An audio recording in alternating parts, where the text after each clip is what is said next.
Axşamınız xeyir, əziz sənətsevərlər, hörmətli qonaqlar. Bu axşam sizi biraz fərqli səyahətə dəvət edirik. Amma bu səyahət nə təyyarə iləndir, nə də ki qatarla. Bu səfər xatirələrdir, kino ilə, musiqi ilə. Çünki Azərbaycan kinosu həm də nəfəs alan melodiyalardır.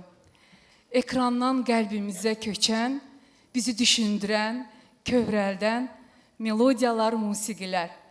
Bugün bu səhnədə həmin melodiyaları Cahangir Cahangirov adına xorun ifasında yenidən eşidəcəyik. Və xorun bədii rəhbəri, xormeister, əməkdar müəllim, prezident mükafatçısı Təranə xanım Yusifovanın rəhbərliyi ilə konsertimizə başlayırıq. Bu axşam kinonun sehrini musiqi ilə yaşayacağıq. Bakı deyiləndə ağla ilk nə gəlir?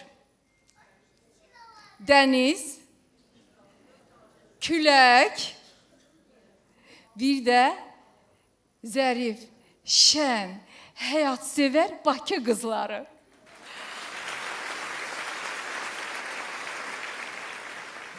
Oktay Kazımi, yeri gəlmişkən, Oktay Kazıminin nəvəsi Oktay Kazımi.